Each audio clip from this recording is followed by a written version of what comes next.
फिर इंग्लिश में हमारा एक टॉपिक आता है वर्ड। वर्ड क्या है? वर्ड जैसे आपने सुना वर्ल्ड, वर्ड मतलब होता है कि एक विश्व, संसार। तो वर्ड होता है, वर्ड मीन्स तो क्या होता है? शब्द। तो फ्रेंड्स वर्ड्स मीन्स क्या होता है? शब्द। ध्यान दीजिए, आप नोटिस करिए यहाँ पे कि जब भी हम कभी किसी का आंसर का, क्वेश्चंस का रिप्लाई देते हैं, आंसर देते हैं, तो हमारा 80% आंसर जो होता है वो वर्ड्स में होता है। सपोज कोई आपसे अगर पूछ ले व्हाट्स योर गुड नेम, तो अपना नाम बताएंगे, I am Amit Singh, I am ABC anything, ठीक है।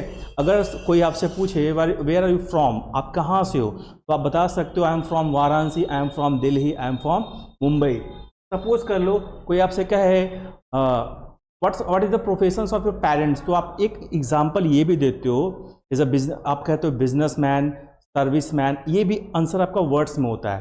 तो फ्रेंड्स यानी कह सकते हैं कि जब भी कम्युनिकेशंस हम करते हैं या कोई हमसे क्वेश्चंस करते हैं तो हमारा मोस्टली आंसर वर्ड्स में होते हैं। तो वर्ड्स, अगर कोई फ्रेंड्स आपसे पूछे कि वर्ड्स क्या होते हैं, what do you know about the words, तो definitely can say that words कह सकते हो कि it is the group of letters. यानी जब हम कई लेटर्स को मिलाते हैं तो हमारा क्या होता है? एक वर्ड्स बनता है। जब कई हम लेटर्स को मिलाते हैं तो एक वर्ड्स बनता है। सपोज करो जैसे कह सकते हो कि फादर, अब देखिए ये भी एक वर्ड है। अब सपोज कर लो आपने लिखा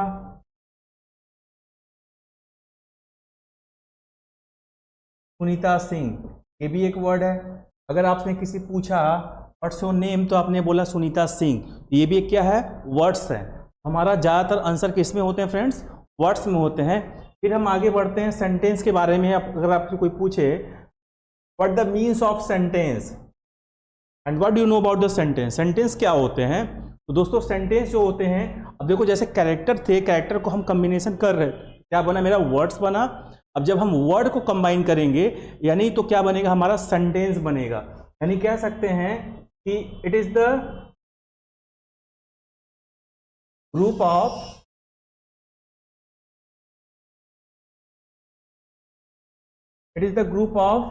वर्ड्स। जब कह सकते हो यह क्या होता है? कह सकते हो यह वर्ड्स का ग्रुप होता है। जब कई वर्ड्स को मिलाते हैं तो मेरा क्या बनता है? एक सेंटेंस बनता है। सपोज करो आप जैसे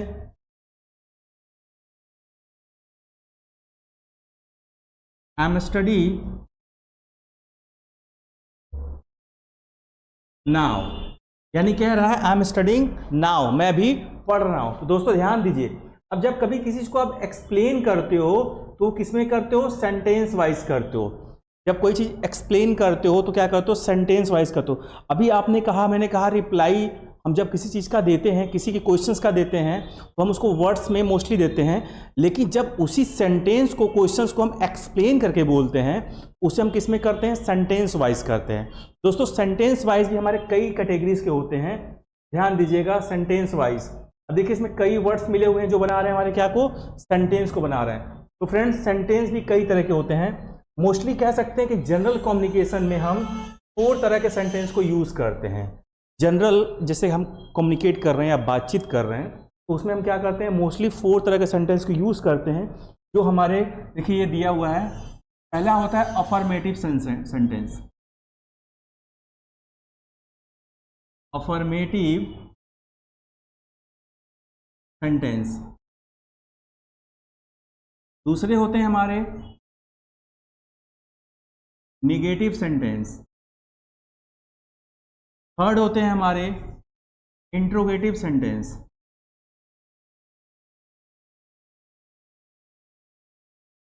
फोर्थ होते हैं हमारे निगेटिव एंड इंट्रोगेटिव सेंटेंस। यानी कह सकते हैं कि हम इन्हें ऑप्टेटिव सेंटेंस भी कह सकते हैं, यानी ग्रुप ऑफ सेंटेंस भी कह सकते हैं। दोस्तों ध्यान दीजिए, हम अफर्मेटिव सेंटेंस को सिंपल सेंटेंस भी कह सकते हैं। हम अफर्मेटिव सेंटेंस को क्या कह सकते हैं? सिंपल सेंटेंस भी कह सकते हैं। हम इनको क्या कह सकते हैं? अफर्मेटिव को सिंपल सेंटेंस भी कह सकते हैं। क्या आपने स्कूल में पढ़ा होगा कभी, तो इसको हम क्या कह सकते हैं? सिंपल सेंटेंस भी कह सकते हैं। अब देखिए इनको हम कैसे यूज करते हैं। सपोज करिए सिंपल सेंटेंस, अफर्मेटिव सेंटेंस, अगर कोई आपसे पूछे आप कहाँ हो, तो आप क्या कहोगे? आई एम एट होम, यानी आई एम एट होम मतलब मैं घर पर हूँ, तो यानी सिंपल सेंटेंस हो गया। यानी जब किसी चीज़ को निगलेक्ट करना हो या मना करना हो तो आप क्या कहोगे, कोई आपसे पूछे हाउ आर यू, हाउ, या कहे आपसे कोई हाउ इज योर हेल्थ, तो आप कहोगे my health is not well, यानी इसमें आपने उसको निगलेक्ट किया, यानी क्या किया, उसको मना किया, यानी कि my health is not, not means negative. अब देखिए इंट्रोगेटिव सेंटेंस में क्या होता है, अगर आपसे कोई क्वेश्चंस करे या फिर आपसे कोई कुछ पूछे तो उसको हम क्या कहते हैं, या तो आप किसी से पूछिए, ये होता है इंट्रोगेटिव सेंटेंस, यानी हमसे किसी से क्वेश्चंस करते हैं। सपोज करिए अगर मैं कहूँ कि वे आर यू फ्रॉम, आप कहाँ से हो, तो जो कहाँ वर्ड है वो क्या है, क्वेश्चंस वर्ड है, ठीक है। अगर मैं कहूँ क्या आप ठीक हो, आर यू गुड, यानी क्वेश्चंस किया जा रहा है, ठीक है। मैं कहूँगा व्हाट्स योर हॉबी, आपकी हॉबी क्या है, तो यानी इसमें क्वेश्चंस किया जा रहा है, यानी ये इंट्रोगेटिव सेंटेंस होते हैं। तो इंट्रोगेटिव सेंटेंस के भी दो कैटेगरीज होते हैं, एक होता है हम जो हेल्पिंग वर्ड स्टार्ट करते हैं और एक होता है जो क्वेश्चन वर्ड से स्टार्ट करते हैं, तो उसके बारे में भी हम आगे डिटेल्स में पढ़ेंगे। तो दोस्तों चौथा होता है हमारा negative and interrogative sentence. Negative and interrogative sentence क्या होता है, जिसमें हम क्वेश्चंस भी करते हैं और उसमें हम किसी को निगलेक्ट भी करते हैं। सपोज करिए अगर आपसे कोई कहा जाए क्या तुम आज खाली नहीं हो, तो यानी देखिए क्या भी आया इसमें, नहीं भी आया, यानी क्या तुम आज खाली नहीं हो, तो क्वेश्चन क्या हो जाएगा, are you not free today, यानी इसमें क्या हो गया, निगेटिव और इंट्रोगेटिव हो गया। इसके बारे में हम आगे डिटेल्स में पढ़ेंगे। तो दोस्तों ये हमारे हो गए सेंटेंस। अब हम देखें हैं टाइप्स ऑफ सेंटेंस। अभी मैंने आपको बताया types of sentence, affirmative sentence, negative sentence, interrogative sentence. अब देखिए इनके बारे में एक एग्जाम्पल हम देख लेते हैं कि हमारा सिंपल पहले वाले का, दूसरे वाले का, तीसरे वाले का, चौथे वाले का। तो यानी ये सिंपल के बारे में बात करेंगे, नेगेटिव, इंट्रोगेटिव और नेगेटिव इंट्रोगेटिव। दोस्तों इसके बारे में हम डिफरेंट में बात करेंगे। अब देखिए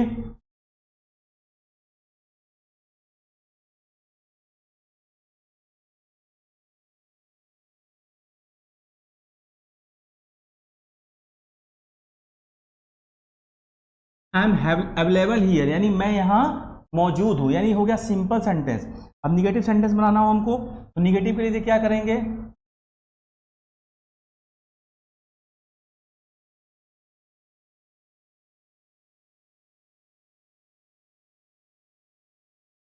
यू आर नॉट एग्री, कह रहा है कि तुम सहमत नहीं हो, यानी इसमें क्या कह रहा है, निगेटिव सेंटेंस कह रहा है। थर्ड देखिए हमारा इंट्रोगेटिव सेंटेंस। इंट्रोगेटिव सेंटेंस हमारा क्या होगा, इंट्रोगेटिव भी मैंने बताया आपको दो टाइप्स के होते हैं। उसमें देखिए दो तरह के होते हैं, एक होता है हमारा इसमें हम किसी चीज़ को हेल्पिंग वर्ड स्टार्ट करते हैं और एक होता है जो क्वेश्चन वर्ड स्टार्ट करते हैं। अब देखिए इसे कहा जा रहा है कि is he very busy today, यानी इसमें ये कहा जा रहा है कि क्या वह काफी व्यस्त है आज, यानी क्या वह काफी आज व्यस्त है, ये क्वेश्चन किया जा रहा है। इसमें देखिए हेल्पिंग वर्ब है। अब देखिए इसी में क्वेश्चन वर्ड से भी स्टार्ट होता है। इसमें क्या हो जाएगा, why are you very disturb, why are you very disturb, यानी इसमें ये क्या कर रहा है, क्यों तुम काफी परेशान हो, यानी इसमें क्या कर रहा है कि इंट्रोगेटिव में ही मैंने बताया कि दो पार्ट्स होते हैं। उसी तरह देखिए नेगेटिव और इंट्रोगेटिव क्या हो जाएंगे इसमें। अब देखिए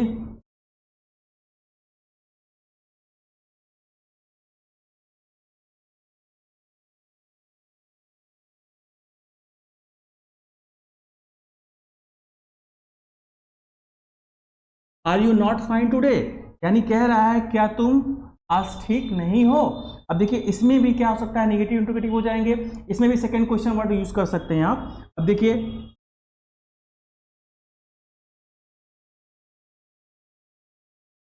what is Rohan not, what is Rohan not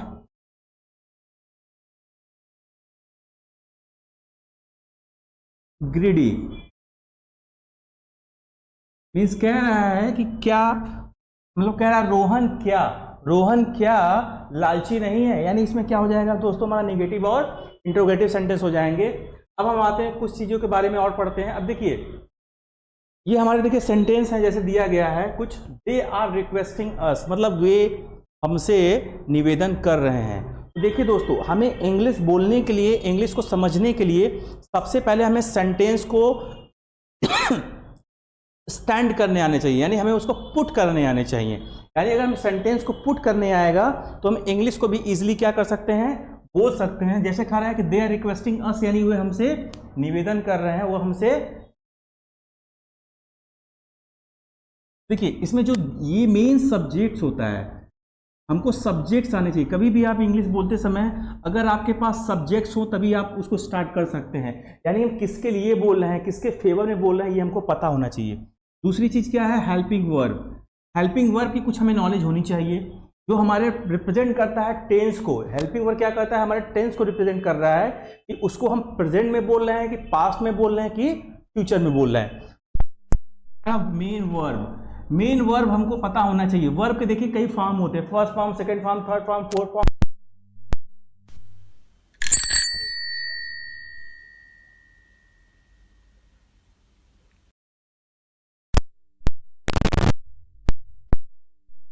के लिए कर रहे हैं, ये चीजें हमको पक्का होना चाहिए, तभी हम इंग्लिश को अच्छे से बोल सकते हैं। किसी चीज को सेंटेंस वाइज हम रिप्लाई कर सकते हैं। अब देखिए एक सेंटेंस ये भी है, इसमें भी ये क्या है, सब्जेक्ट्स है। देखिए दोनों अलग अलग टेंस के अकॉर्डिंग है। ये हमारा इंडेफिनिट टेंस में आते हैं, ये हमारा कॉन्टिन्यूअस टेंस में आते हैं। देखिए ये सब्जेक्ट्स हैं, ये हमारे क्या हैं, वर्ब हैं, ये हमारे वर्ब हैं, और ये हमारे ऑब्जेक्ट हैं, ये हमारा जो जुड़ा है प्रीपोजिशन या कनेक्टेड वर्ब कर सकते हैं। तो दोस्तों ध्यान दीजिए कि कुछ सेंटेंस ऐसे होते हैं इसमें हेल्पिंग वर्ब नहीं होते हैं, उसमें वर्ब के फॉर्म यूज किए जाते हैं, उसके बारे में भी हम लोग आगे डिस्कस करेंगे। तो फ्रेंड्स अब देखिए मैंने बताया कि इंग्लिश बोलने के लिए सबसे इंपॉर्टेंट चीज़ क्या है, आपको सब्जेक्ट्स पता होने चाहिए। सब्जेक्ट्स पता होना चाहिए, तभी आप क्या कर सकते, किसी चीज़ के बारे में आप बात कर सकते हो। सपोज करो आप गए शादी में, आपको शादी की बात कर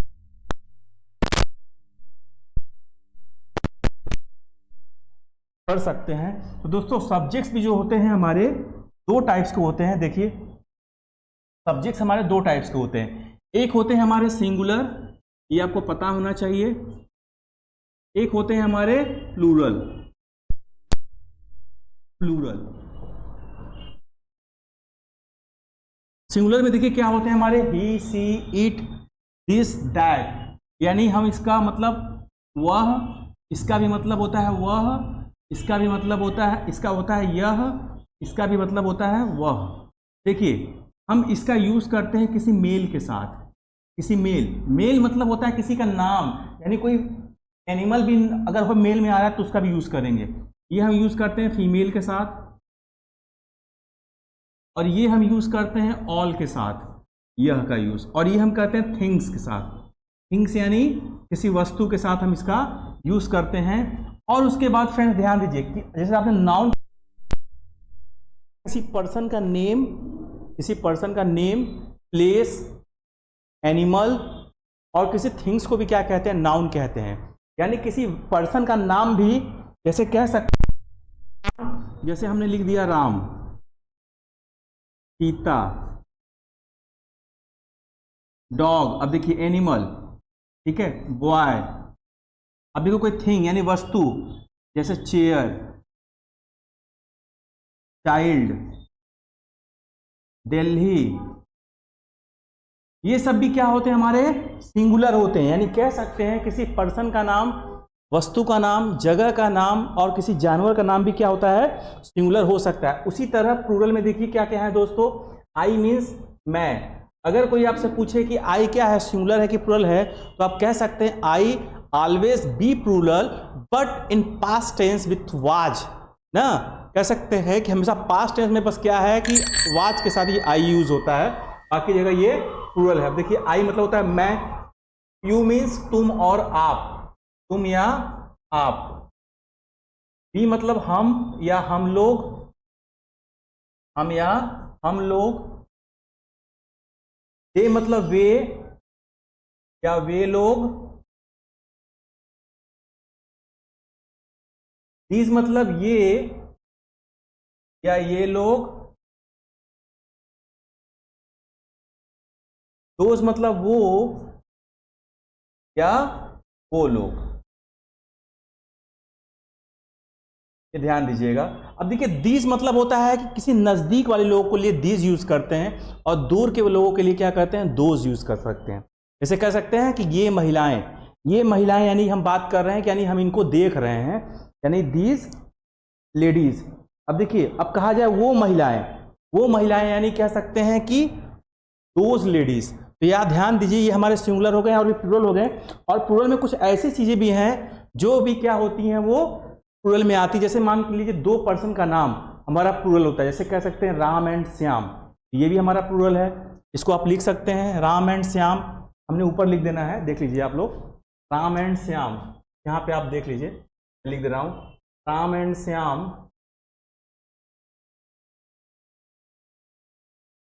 अब देखिए बॉयज, जिस चीज में यस लग जाए वो भी क्या होती है, प्लूरल होती है। जैसे आपने वहां पे, अब देखिए कुछ मीनिंग मैंने लिखा था यहाँ पे, जैसे चिल्ड्रेन, वहां चाइल्ड था, यहाँ पे चिल्ड्रेन, ये भी क्या हो जाएगा, हमारा प्लूरल हो जाएगा। उसके बाद पीपुल, ये सब क्या है, हमारे प्लूरल वर्ड है। यानी जिस चीज के साथ आप यस लगा दीजिए वो क्या हो जाएगा, प्लूरल हो जाएगा। अब देखिए जैसे सोल्जर, ये भी हमारा क्या है, प्लूरल है। तो ध्यान दीजिए, जिस चीज का ग्रुप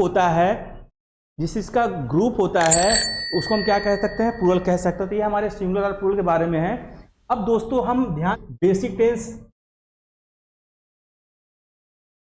पढ़ेंगे, यानी इसमें हम क्या पढ़ेंगे, यूजेस पढ़ेंगे। क्या पढ़ेंगे, यूजेस पढ़ेंगे। यूजेस जैसे आप पढ़े होंगे प्रेजेंट में इज, एम, आर, हैज। ध्यान दीजिए, मैंने अक्सर देखा है, अकॉर्डिंग टू माई इंफॉर्मेशंस, मैंने देखा स्टूडेंट्स, मेरे यहाँ इतने स्टूडेंट्स पढ़ते हैं जो भी, लेकिन किसी स्टूडेंट्स ने टेंस के बारे में डेफिनेटली पढ़ा है, टेंस के कैटेगरी के बारे में पढ़ा, लेकिन वो बेसिक टेंस के बारे में यूज नहीं जानते हैं अच्छे से।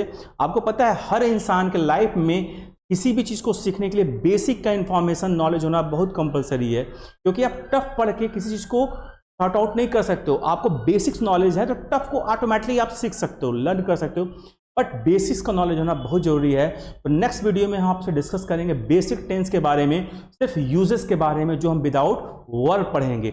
और अक्सर आप बोल के देख लीजिए, किसी से बात करते हुए देख लीजिए, जब भी आप किसी से बात करते हैं तो आपके कम्युनिकेशंस में, आपके वर्ड्स में लगभग हर फर्स्ट सेकेंड सेंटेंस में आपके वर्ड्स वर्ब आ जाते हैं। वर्ब मीन्स क्रिया आ जाती हैं।